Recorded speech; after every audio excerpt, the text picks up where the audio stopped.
Rejoignez dès à présent la grande famille des abonnés de votre chaîne Sika TV sur les réseaux sociaux. Sika TV, le vrai visage de l'actualité en Afrique, est en direct et en replay sur YouTube. Abonnez-vous et cliquez sur la cloche de notification pour ne rien rater. Nous sommes également présents sur Facebook et sur Twitter.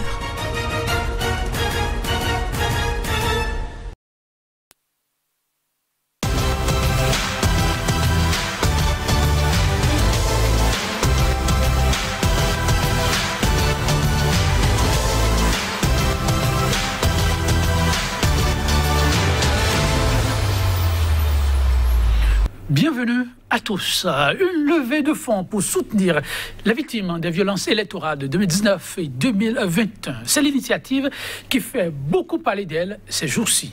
Elle est de l'aumônerie nationale des cadres et personnalités politiques appuyées par les évêques dénommés. Œuvre de charité, de dialogue et de réconciliation post-électorale, le projet, en croit l'archevêque de Cotonou, est un ensemble d'actions menées auprès des différents groupes de personnes affectées par les violences électorales pour réduire un tant soit peu la fracture sociale et poser les jalons de la réconciliation et de la paix. Toutes choses auxquelles aspire depuis peu le peuple béninois. Aide aux victimes électorales de 2019 et 2021. Une œuvre utile. Regard croisé tout de suite et maintenant de deux acteurs politiques. Ceux par qui, dit-on, le drame est survenu. C'est quoi leur regard? Nous en dirons un peu plus. Sur ce plateau, en notre compagnie, Monsieur Mathieu Avlessi, du lot de personnalités touchées pour l'enrichissement de ce débat. Il est celui qui a pu se rendre disponible. Nos gratitudes. Membre fondateur, il est du bloc républicain. Monsieur Mathieu Avlessi, bonjour. Monsieur Etonji, merci pour le commentaire par rapport à ma disponibilité. Je crois, comme je l'ai toujours dit, mon combat c'est pour la République. Je dis mes amitiés à l'aîné Rossi. Et aux téléspectateurs. Merci beaucoup. Oui, il s'agit de la République, que vous soyez ayant quelques convictions pour cette République. Nous n'avons de cesse de le dire, ce plateau est le vôtre. Oui, en face de lui, il a annoncé M. Basile Arrossi, acteur politique, c'est de notoriété publique. Il est le vice-président du parti Les Démocrates. M. Basile Arrossi, bonjour. Bonjour, monsieur. Et merci de répondre à notre invitation. Avec beaucoup de plaisir.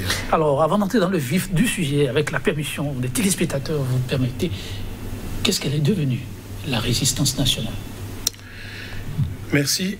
La résistance nationale, elle est là. Elle est là et vous voyez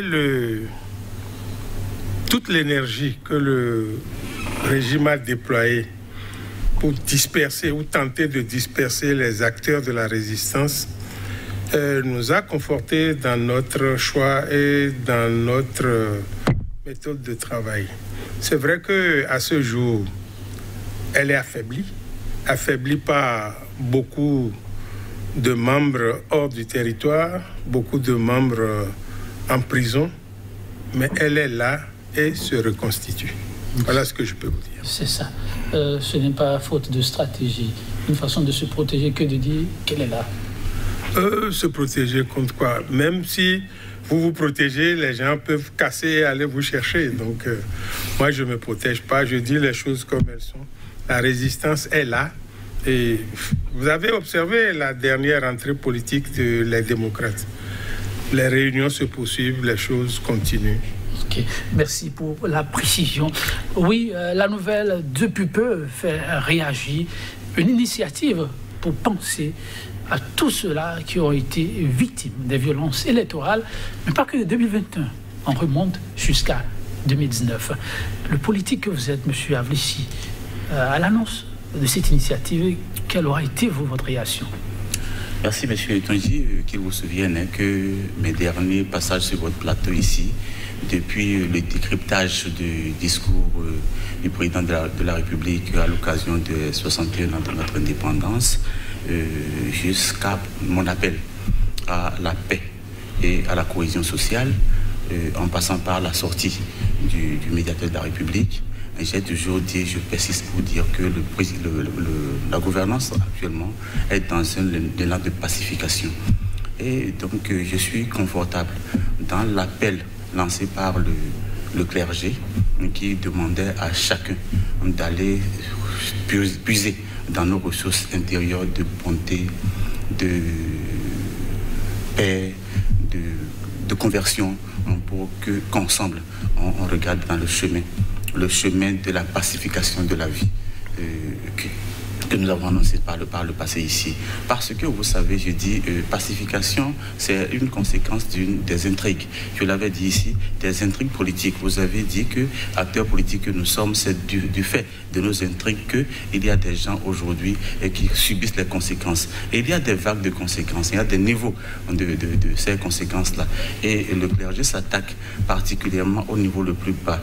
Le niveau primaire de cette conséquence, c'est des gens qui en fait n'ont rien dans nos intrigues, qui n'ont rien à gagner dans nos intrigues, mais qui déjà étaient fragiles à la base, et nos intrigues les affectent. Il y a de raisons que le clergé est dans son rôle avec l'aumônerie des intellectuels catholiques pour aller au secours de ces gens qui déjà étaient vulnérables, que nos intrigues viennent encore affecter. Les autres niveaux, on en a parlé ici. Après le niveau primaire, il y a le niveau secondaire, des gens qui se retrouvent incarcérés. Ça, c'est appelé ça le niveau secondaire parce que c'est des gens qui ont été actifs à un niveau donné dans les intrigues. Et puis, au niveau tertiaire, par exemple, les gens qui sont hors du pays, ils en ont les moyens, ils sont hors du pays. Mais je dis tout ça là, nous devons parvenir à les transcender, pacifier nos vies, la vie sociale, pour que le Bénin soit.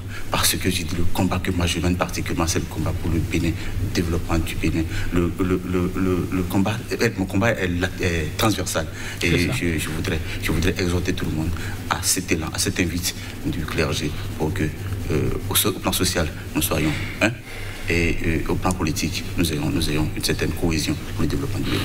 Ok. Vous, politique, êtes toujours dans les calculs. On espère que ça vient du cœur. Mais monsieur Basile Rossi, il y a eu quand même quelques réactions, puisqu'on est là pour porter la voix de tous ceux qui se demandent pourquoi cette invite maintenant, à un moment où on veut que la lumière soit faite sur un certain nombre de faits. Est-ce qu'on peut dire vraiment de l'initiative qu'elle est opportune? Merci, M. Tandji. D'abord, je voudrais dire que par rapport au sujet en débat, M. Ablessi et moi, on n'est pas face à face, mais on est côte à côte. C'est ça. Parce que nous avons à peu près la même lecture, à peu près. Quand j'ai fini de l'écouter, je dis nous avons à peu près la même lecture. Peut-être que chemin faisant, nous allons avoir quelques divergences. J'espère qu'on va se retrouver vers la fin. Ce serait tant mieux pour le Bénin. Oui, oui.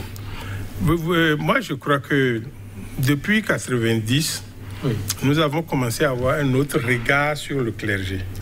Depuis 1990. Depuis 1990. Parce que s'il n'y avait pas eu le clergé en 1990, je crois que la conférence ne serait pas allée au terme qu'on lui a connu. Tout à fait. Donc, on a déjà un regard sur le clergé.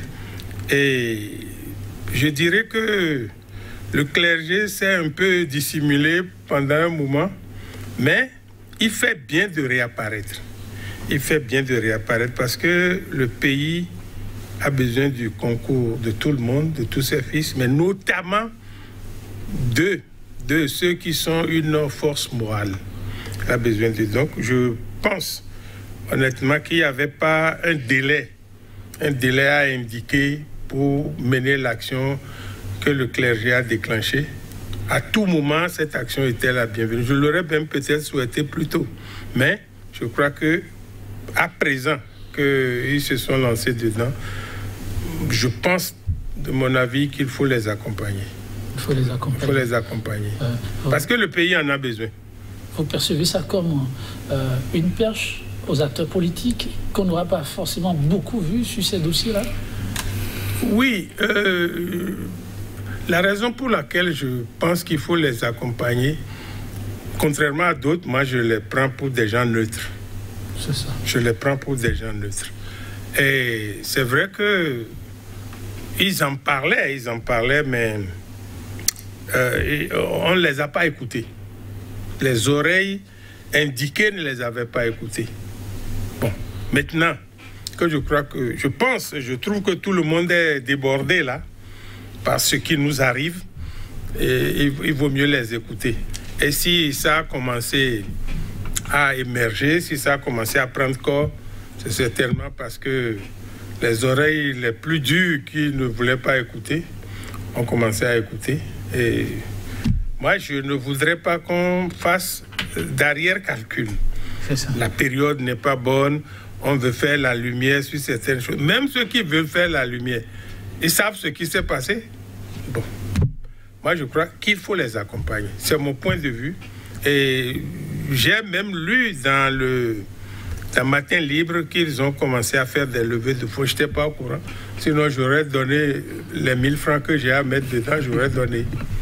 Non, vous êtes au courant. Alors, quel pourrait en être vraiment l'intérêt? L'intérêt, c'est que le pays a besoin d'un autre visage. Le pays a besoin Le visage actuel? Oui, le visage actuel fait de brutalité, de la force, la force du pouvoir. Ça ne fait pas du bien au pays.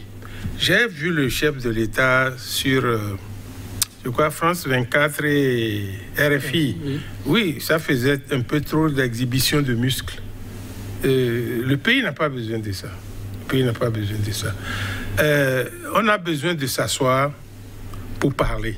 Et nous le disons. Moi, toutes les fois que j'ai pu aller sur une émission, je l'ai dit, parce que la violence n'apporte rien. N'apporte rien. Donc on a besoin de s'asseoir pour parler. Peut-être que ceux qui trouvent que ce que le chef de l'État fait n'est pas bon, peut-être qu'ils sont dans l'erreur. Sait-on jamais. Mais eux, ils continuent de le penser. Si on s'assoit et qu'on s'explique, pas que nous, les opposants, je le suis, je l'assume, pas qu'on a à dicter au chef de l'État ce qu'il va faire. Mais on s'assoit, on définit, on discute de certaines choses que certains ne comprennent pas. Ceux qui le font l'expliquent aux autres, les autres donnent leur point de vue. On discute. Par rapport à ça, je dis que l'initiative du clergé est très bonne. Oui, même question. Quel pourrait en être l'intérêt? Tout à fait. Et à quel niveau? Initiative très bonne parce que vous vous rappelez, on l'avait annoncé ici, c'est une perche tendue, je disais, c'est pourquoi elle était remontée déjà au discours du chef du président de la République à l'occasion de nos 61 ans d'indépendance. Le clergé nous demande de tous faire 1, 2, 3 pas vers l'écoute mutuelle, vers le dialogue pour la réconciliation. C'est leur message. L'écoute mutuelle dont on parle, je dis, il n'y a pas de raison que nous soyons divisés. Je suis heureux que le doyen Akrossi trouve que nous sommes côte à côte et non face à face. Nous sommes en fait côte à côte parce que ce qui nous unit est plus fort que ce qui nous divise.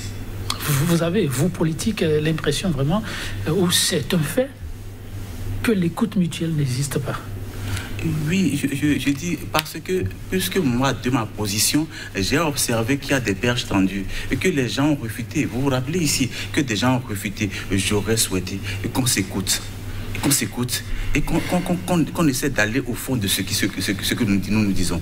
Ce n'est que comme ça que nous irons vers le dialogue. Qu'a annoncé M. Akrossi ici, quel est le contexte, le contenu, je ne sais pas. Il est plus actif politiquement que moi parce que président d'un groupe. Et je n'en suis pas un, je suis membre d'un groupe. Ce n'est pas le même niveau d'activité. Et je pense que c'est de sa position. J'ai dit, et je me rappelle que M. Akrossi était parti de l'USL pour les démocrates. Et je disais que nos intrigues, que faisait l'USL par rapport au leader de l'USL qui aujourd'hui subit les intrigues politiques. Et que fait le président Yaye par rapport aux membres des démocrates qui subissent les intrigues politiques aujourd'hui. C'est d'abord ça. Le reste, et la référence, c'est la Côte d'Ivoire.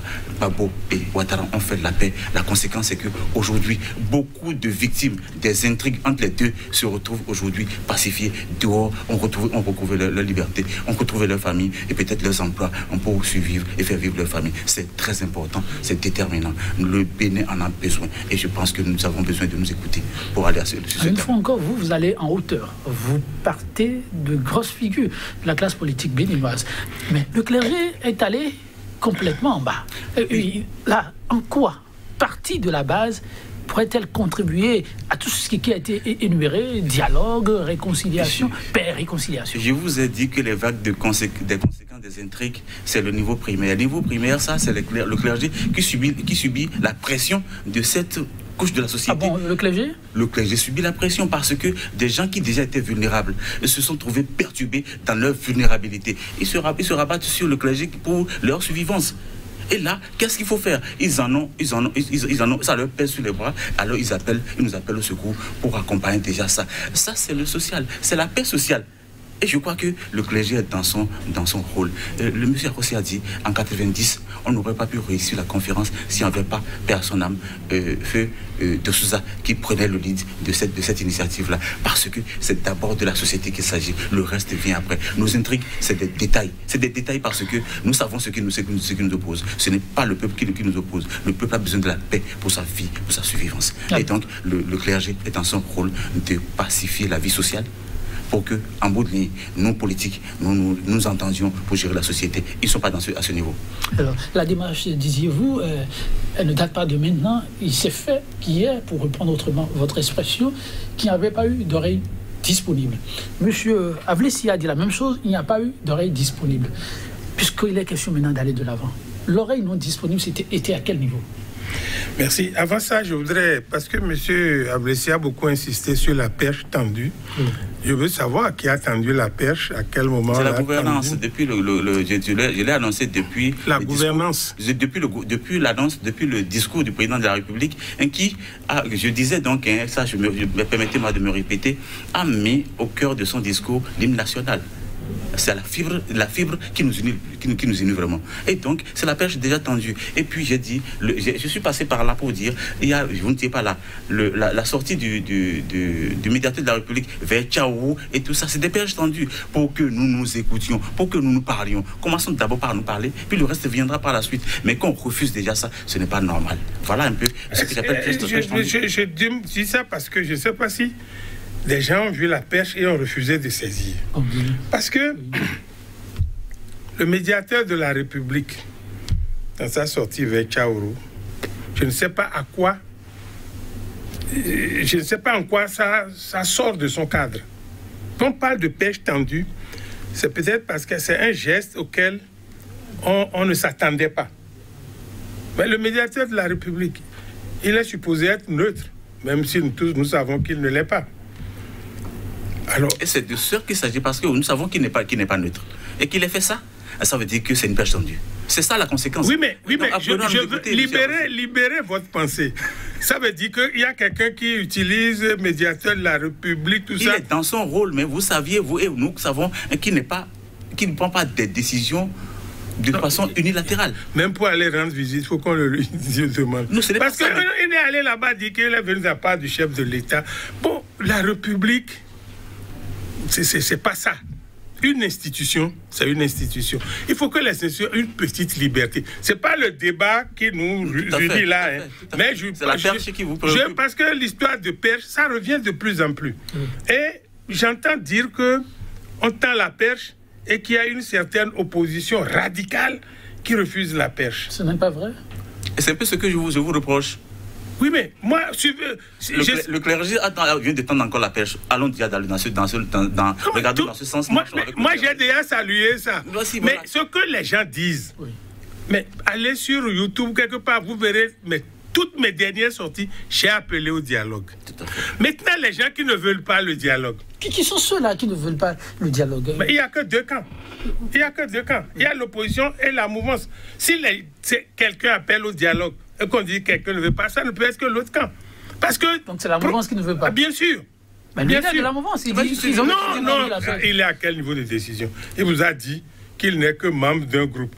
Pour moi, il m'aime tellement haussé, je suis dans la direction. Lui, il est à quel niveau pour que cette importante décision vienne de lui? Il faut, disons les choses claires. Est-ce qu'il ne rapporte pas ce qui se passe? Nous ne sommes pas... Non, ils sont combien rapportés? Les gens, la masse, ils sont peut-être 1 million. On va écouter 1 million de personnes à la fois. Non. Je voudrais qu'on se dise la vérité. Oui, c'est pourquoi on est là. Oui, nous, à l'opposition, il n'y a pas un refus de dialogue. Mais moi, je n'ai pas vu la perche. Moi, je n'ai pas vu. Et puis, la perche, quand on dit... Mais l'initiative, Gbagbo est rentré en Côte d'Ivoire. L'initiative est venue de Ouattara. Ça, il faut que si Ouattara avait dit non, Gbagbo ne rentrerait jamais. Ça, je crois que c'est clair dans les esprits. Il y a quelqu'un à qui le peuple a confié le pouvoir. c'est lui qui prend la décision et qui lance. La conférence nationale, c'est Kérékou qui a lancé. Donc moi je crois que le chef de l'État devrait le faire. Alors sa pêche pourrait ressembler à quoi dans le contexte actuel? Moi je vais dire, il aurait tendu la perche dans son discours à la nation à l'occasion du 1er août. Il convoque tous les partis de l'opposition, il convoque tout le monde, on va discuter, même à huis clos. On va discuter, même à huis clos. Mais quand on dit c'est médiateur qui... Il y a des partis politiques de l'opposition. Il y a Restaurer l'Espoir, il y a DUD, il y a les démocrates. Bon, on n'appelle aucun responsable de ces structures. On téléphone à un exilé à Paris. C'est qui c'était l'exilé à Paris? On est là pour la vérité. Oui, non, la vérité, ce n'est pas le détail, mais c'est le fait. Bon, l'exilé à Paris ne peut-il pas contribuer? Mais il nous appelle, il dit, ah, vous êtes là, je ne sais pas pourquoi c'est moi qu'on appelle. Ah, l'exilé à Paris vous a dit ça? Oui. Okay. Il dit, mais si on veut, si on tend la perche, il faut l'attendre à celui qui est le plus proche. Alors, dites, quand l'exilé à Paris, vous permettez, quand l'exilé à Paris vous a dit, ouais, mais moi j'ai reçu un coup de fil, voilà, j'imagine du chef de l'État, quand je suis un peu votre démarche, qu'est-ce que vous lui avez conseillé? Non, ce n'est pas le chef de l'État. Ah, ce n'est pas le chef de l'État. Non, mais le médiateur. Comme il a dit, les gens ne prennent pas leurs décisions tout seuls. Il y a quelqu'un qui... Okay. Mais je lui ai dit, bon, comme tu me l'as dit, moi je vais en parler à mon président. Parce que tout vice-président que je suis, je ne peux pas. Okay. J'en ai parlé à mon président. Monsieur Éric Rondeté? Oui, on a une réunion dans la semaine pour discuter. Vous n'avez pas encore discuté? Non, celui qui l'a appelé là. On va aller vers lui pour dire ce que tu veux dire. Et tu appelles à 6000 km, je ne sais pas. Là. Il y a quelqu'un à 200 mètres, tu aurais pu lui dire, bon, qu'est-ce que tu veux? Est-ce que ce n'est pas le fait, vous permettez, que cet exilé serait plus charismatique que l'ensemble de la troupe? Peut-être. On est en analyse. Oui. Mais même là, c'est une erreur. Mais moi, je peux rassembler les gens qui sont autour de moi ce soir ou demain. Mais l'exilé va parler à chacun ou bien vidéoconférence. Moi, j'ai essayé 1 ou 2 fois. Je ne suis pas à l'aise parce que parfois le son ne vient pas bien, les images ne viennent pas bien. On ne maîtrise pas très bien la technique. Donc, mais moi, je vous dis, il y a le président du parti. Vous le laissez vous appeler quelqu'un. Je dis, parce que quand on dit on tend la pêche, on a l'impression qu'on veut accuser des gens. Ah bon? Expliquez-vous. Oui, les gens à qui on tend la pêche qui refusent. C'est pourquoi je dis on a tendu la pêche à personne. Le chef de file de l'opposition, il a écrit aux responsables des partis. Ça déjà c'est bon. Même s'il a écrit avec les cachets FCBE, en tête FCBE, je ne sais pas si c'est... FCBE, non, le chef de file de l'opposition. Devenu chef de file de l'opposition, il n'est plus que FCBE. C'est vrai. C'est pas FCBE qui va nous inviter. Bon, voilà les choses. Mais au moins déjà, lui, il a écrit à Houdé, il a écrit à Rondeté, je crois qu'il a écrit au président Azanaï. Bon, ça suit une logique. Mais quand on téléphone à Paris pour dire à Tantampillon, on veut faire dialogue, on veut faire chose, je dis, c'est de la ruse.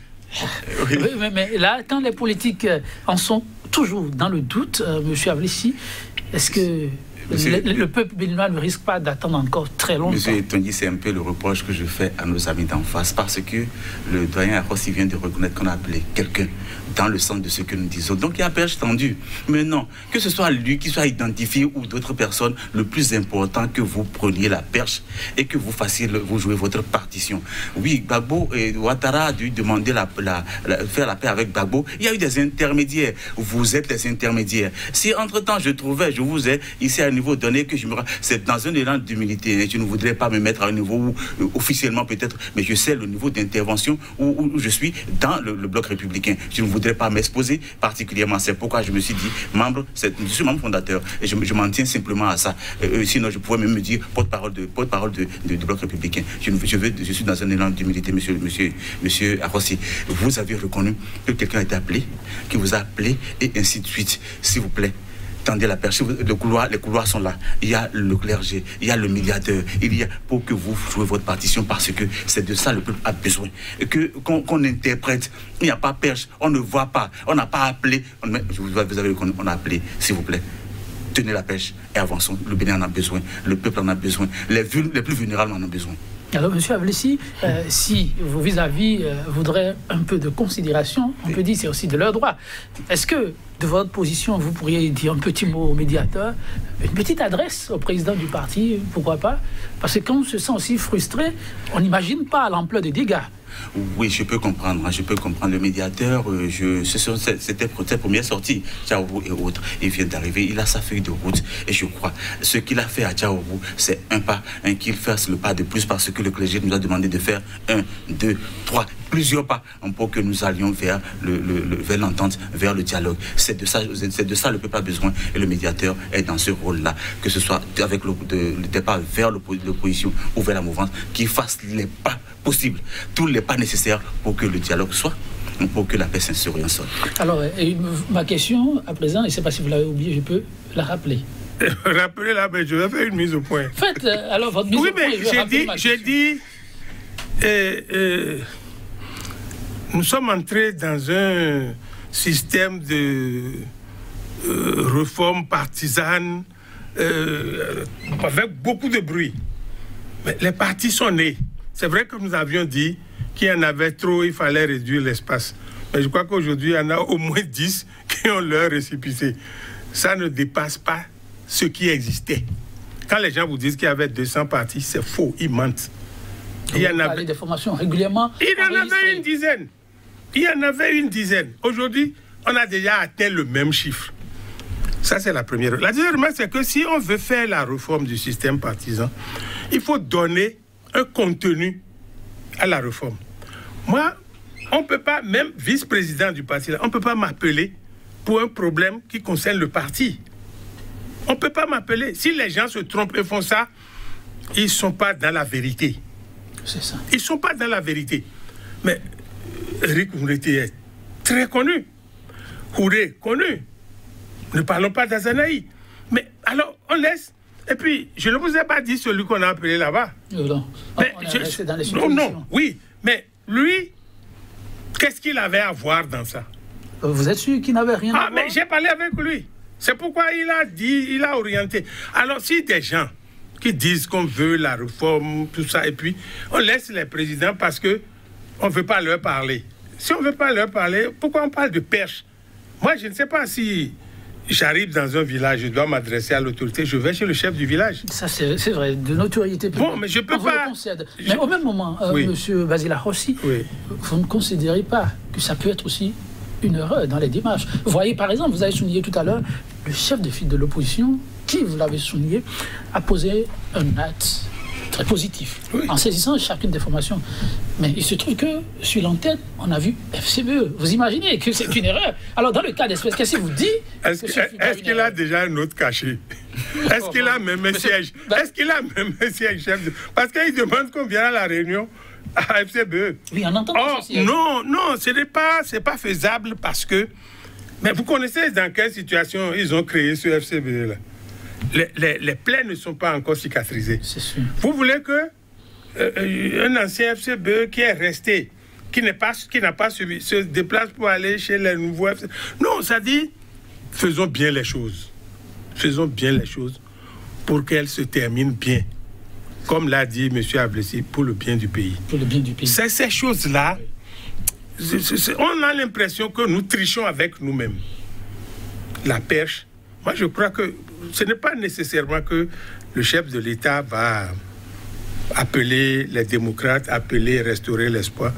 Mais il a créé ces partis. Et les partis se sont créés. Oh, laisse tomber. Mais, pardon, je vous tutoie là. Laissez tomber. Non, c'est bon, j'aime bien ça. Moi, je tutoie. Non, comme on est sur un plateau. Ça, c'est vrai. Excusez-moi. Laissez tomber. J'ai vu les choses venir. Et puis, je suis votre aîné, je suis dedans un peu avant vous. J'ai vu tout ça venir. Il a créé ces partis. Mais il suffit de dire, mais si il dit que les partis se sont créés d'eux-mêmes, où ils ont trouvé l'argent pour aller aux élections législatives? Ce sont des fonctionnaires. Hein? Oh, savez, fonctionnaires? Des opérateurs. J'ai été fonctionnaire. Ouais. Laissez tomber. La cotisation de chacun. Bon, ça a été annoncé, vous en doutez. Mention bien. Bon, et puis, est-ce qu'ils peuvent vous dire qu'ils avaient un compte en banque avant les élections? Laissez tomber tout ça. C'est parti.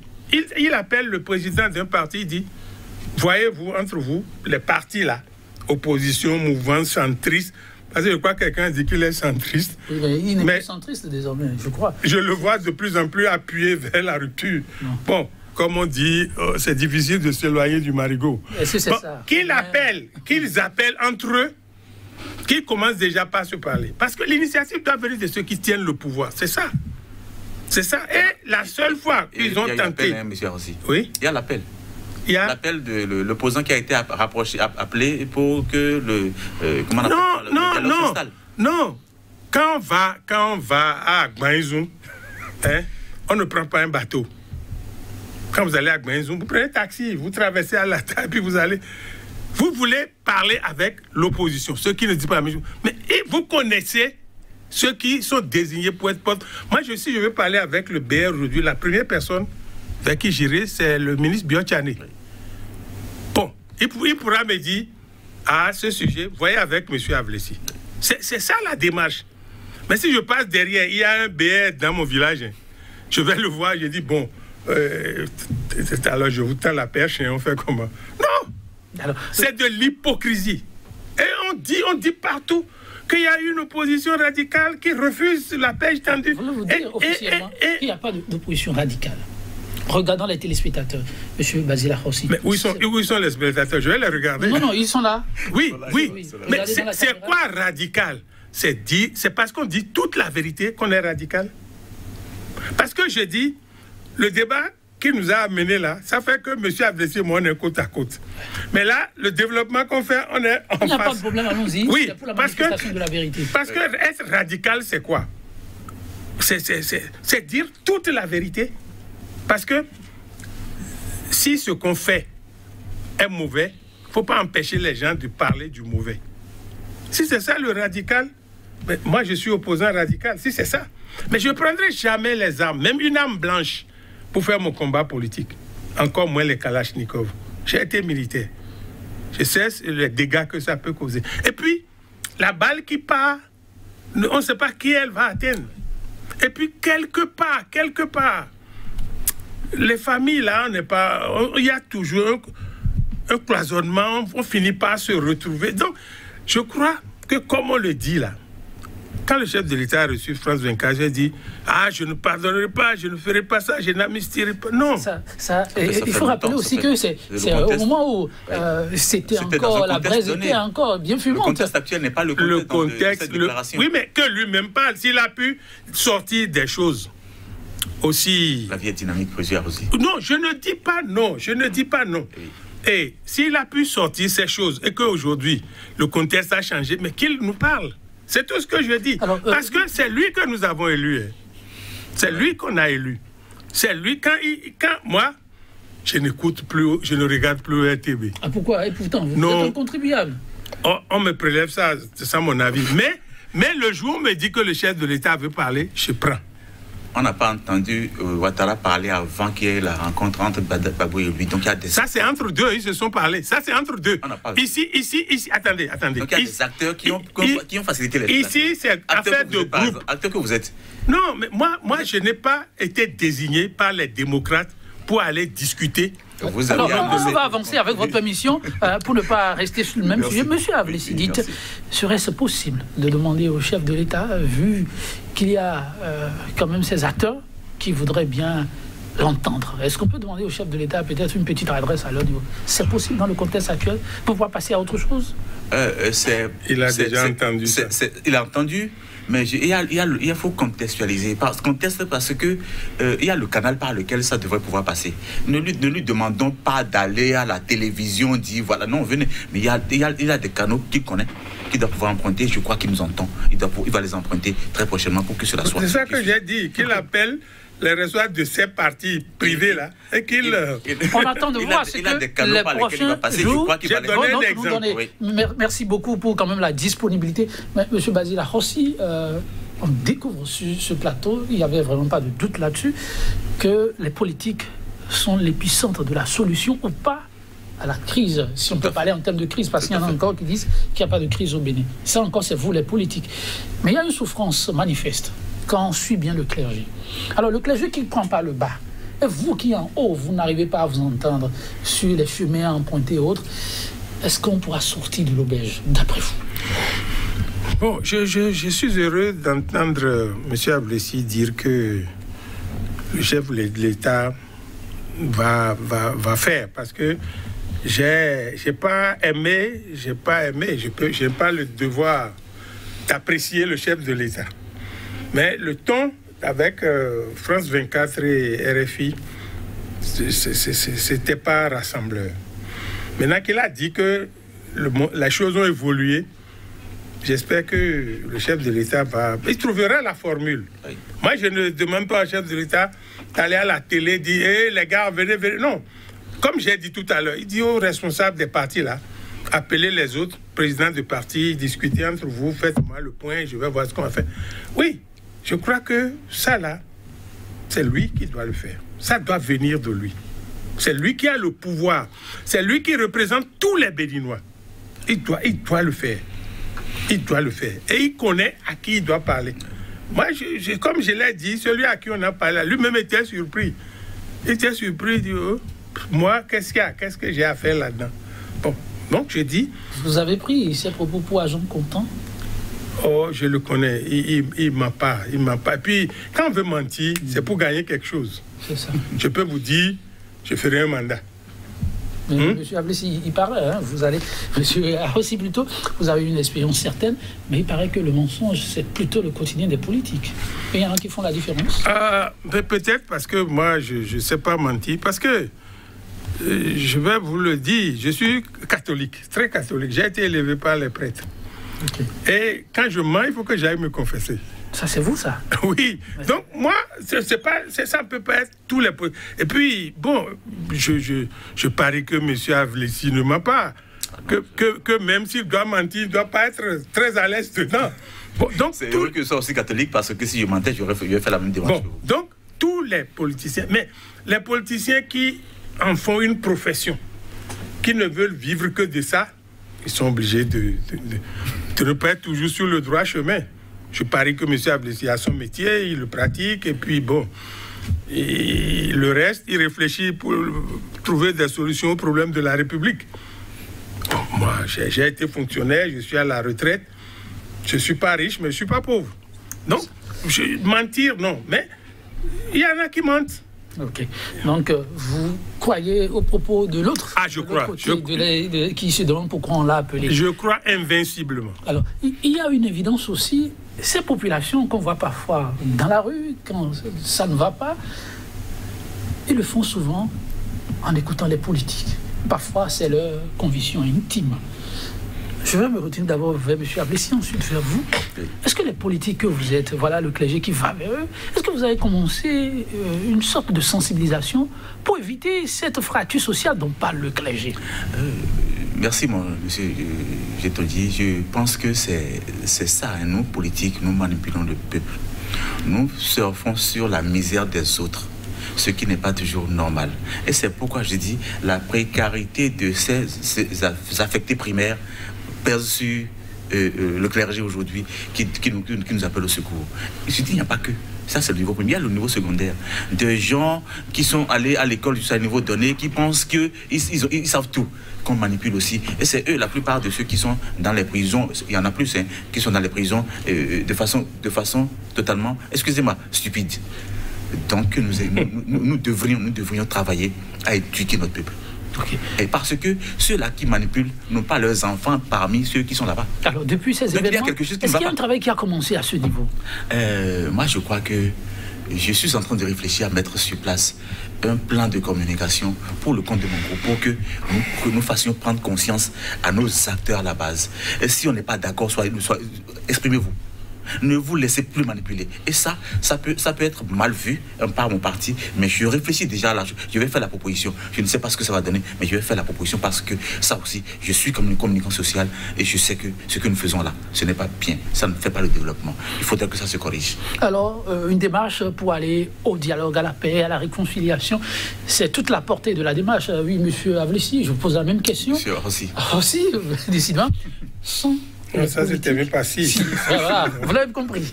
Alors, les populations ont l'habitude de vous écouter. Il y a de ces observateurs qui craignent que si les politiques ne descendent pas à la base, le clergé va faire ce qu'il a à faire, mais on risque de tomber dans les mêmes travers. Ça, je suis d'accord. L'opposition prendra son bâton de pèlerin pour dire aux populations tout ce qui s'est passé est derrière nous. Regardons vers l'avenir. Merci. Je crois que l'opposition n'a pas attendu. On est en train de faire un travail parce que nous avons repris nos activités. C'est ça. Et quand on va rencontrer nos militants, ces questions-là ne sont pas absentes. C'est ça. Et il n'est pas responsable de la part d'un chef de groupe, quelqu'un qui a déjà en charge de prôner la violence. Du tout pas. De prôner, comment je vais l'appeler, fermer les oreilles, n'écoutez pas. Non, on ne peut pas le faire. Mais entre parenthèses, je vais dire, M. Avlessi a dit tout à l'heure que ceux qui mettent les gens dans la rue, leurs enfants ne sont pas dedans. C'est pas vrai. Ce n'est pas vrai. Il y a des gens qui viennent avec enfants et femmes. Ça, je le lui dis. Qui viennent avec enfants et femmes. Je le lui dis. Oui, c'est parce que eux, ils n'ont aucune occasion d'aller dans la rue. Puis c'est eux qui créent les problèmes qui amènent les gens dans la rue. Ils n'ont aucune occasion d'aller dans... Quand je dis c'est eux, je comprends. Vous soutenez quelqu'un qui vendange tout. Bon, mais donc je vais lui dire que ce n'est pas vrai, parce que les gens disent ça dans la rue. Enfant dit, à mon vieux, ton lait de mer. Non, il y en a, j'en connais. J'ai fait les sorties quand c'était permis. La Constitution dit il faut informer. Mais aujourd'hui, si le pouvoir veut que vous manifestez, alors ça existe dans tous les pays. Même les pays tout à côté qu'on croyait trop dictatoriaux, mais les gens continuent de marcher. Bon, bref. Donc je dis, nous avons déjà commencé certaines choses. Et puis, comme j'ai dit là, si les amis d'en face peuvent réécouter toutes nos autres émissions, on n'a parlé que de ça. Rien que de ça. Et j'ai dit, c'est les gens qui ne voulaient pas, parce que je me rappelle, le clergé a rencontré le chef de l'État. Il a refusé, et c'est à la télé. Il dit, vous croyez que moi j'ai peur, rien ne me fait peur. Ça, c'est pas la perche. C'était contextuel. Bon, mais c'est des choses qui déterminent votre volonté à retourner vers cet interlocuteur. C'est pourquoi maintenant, ils ont préféré commencer à se promener par la base. Ils sont allés jusque si haut qu'on les a renvoyés paître. Maintenant, ils se promènent dans les villages, ils vont à la base. Je crois que c'est des gens à saluer et à soutenir. Merci. Des gens à saluer et à soutenir. Notre pays a besoin de ça. Sinon, ceux qui croient qu'il n'y a pas ça, pourtant on avance, ils n'avancent pas. Je suis d'accord. Ceux qui croient qu'il n'y a pas ça, pourtant on n'avance pas, parce que quand on passe sur des corps, quand on passe sur des cadavres, quand on passe dans le sang pour avancer, on ne va pas dans une bonne direction. Alors, M. Avlessi, pour l'initiative du clergé, qu'est-ce que vous, en tant que citoyen d'abord et ensuite politique, comptez-vous vraiment faire pour l'accompagner? En tant que citoyen, je remercie le clergé qui s'est attaqué vraiment aux personnes les plus vulnérables de notre société. La paix sociale les y oblige. Maintenant, toujours en tant que social béninois, je pense qu'il nous revient que les acteurs de chaque niveau les écoutent et marchent, regardent dans la direction ou dans le sens, parce que la direction, ça peut aller ça peut s'opposer, le sens indiqué par le clergé pour que le Bénin s'en porte mieux. Parce que je dis, le combat c'est pour le Bénin. Maintenant, en tant que politique, les acteurs au niveau supérieur, qui donc ont engendré la crise, devraient pouvoir se dire, attention, le clergé s'est attaqué à la base. Qu'est-ce que nous faisons pour que le niveau méso et macro soit aussi pris en compte au fin de résorber la crise que nous gérons en ce moment de notre fête. Merci beaucoup, oui, monsieur. Vas-y là aussi, pour conclure l'émission du jour. Non, je crois que nos points de vue se rejoignent là. Mais il dit que les acteurs ont engendré la crise. C'est eux qui ont engendré la crise. C'est les acteurs, parce que la crise a commencé par les actions qui ont pris l'irrigation de l'État. Non. La question de responsabilité, on va y revenir avec votre permission. Oui. Ça va être la conclusion. Oui. Après, on va s'offrir notre plateau. Parce que j'ai dit, il ne faut pas continuer d'exclure les autres. Okay. On a empêché l'opposition d'aller aux législatives, d'aller au communal. Je ne sais pas les prochaines législatives. Et puis on va dire, l'opposition a boycotté. ça ne fait pas bien. Ça ne fait pas bien. Je dis, ce que le clergé est en train de faire, donnons-nous tous la main. Merci. Comme l'ont fait les Chinois à un moment donné. Je cite souvent cet exemple. Ils oublient leur querelle.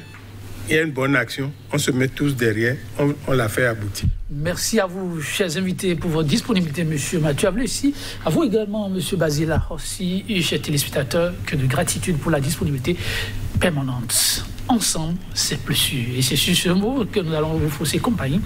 À très bientôt.